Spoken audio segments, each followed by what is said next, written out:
Ancient myths were never just stories. They were survival guides for the human psyche, warning us of dangers hidden in plain sight. The legend of Medusa is the perfect metaphor for our modern crisis. She did not hunt. She simply waited for her victims to look. The moment they locked eyes with her, they were turned into cold, unmoving stone. It was a total, permanent paralysis. Today, we face a similar fate. Look at the modern doom scroller. The hunched back, the locked neck, and the unblinking glassy eyes. This is a form of digital petrification. Peripheral awareness vanishes, and the physical world around them simply ceases to exist. It is happening in our living rooms, our offices, and even our hospitals. We are becoming ghosts in our own lives.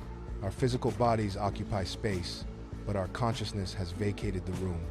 We are anesthetized by an infinite, algorithmic stream. The greatest telecommunications infrastructure in history, fiber optics and light-speed circuits, is being used to sever us from reality. But you do not have to be turned to stone. You can break the spell if you choose to act. Surviving the digital Medusa requires a deliberate, manual circuit breaker for your nervous system. It starts with a simple diagnostic. We call it the look away. Addiction is not measured by whether you use a device, but by the elasticity of your attention.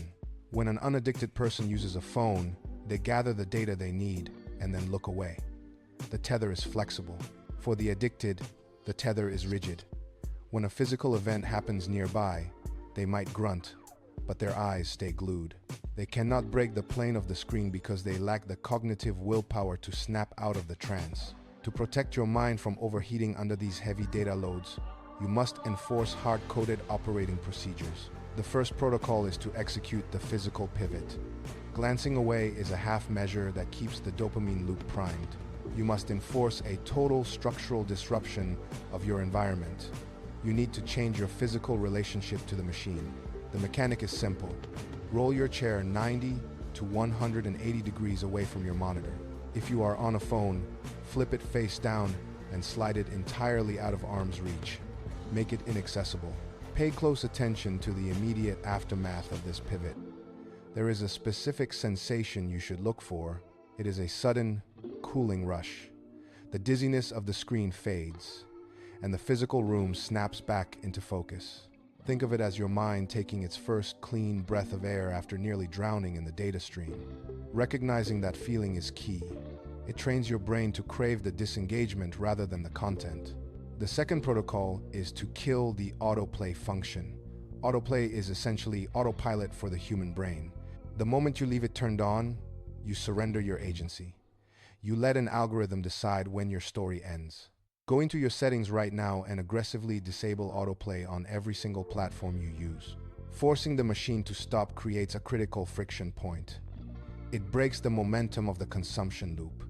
In that moment of post-video silence, your brain is forced to wake up and look around the room.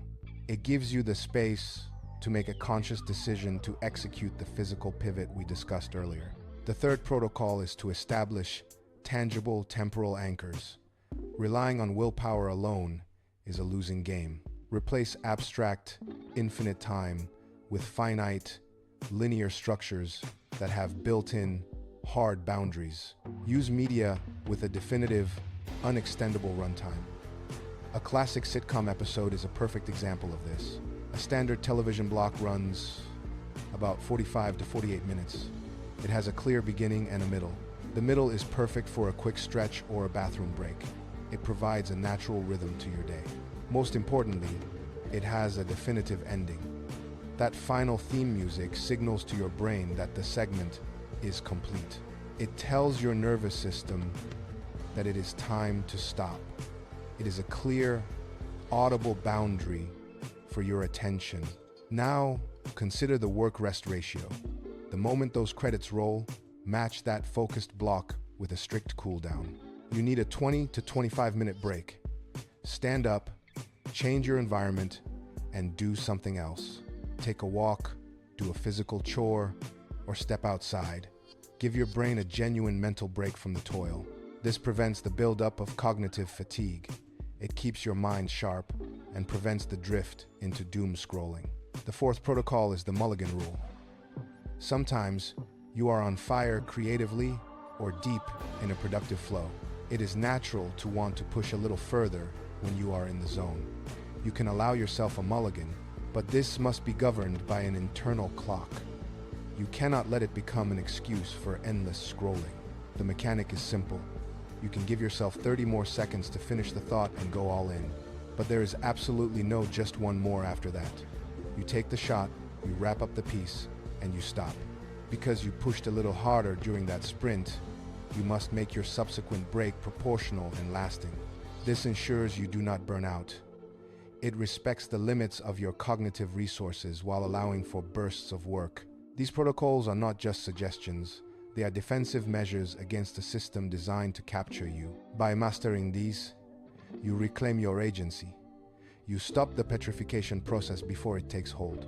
You choose to remain present in the physical world. You choose to be a participant rather than a spectator.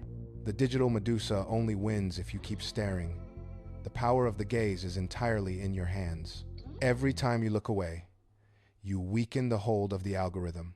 You reclaim a piece of your own mind. It takes practice to build these habits. You will fail sometimes, and that is okay.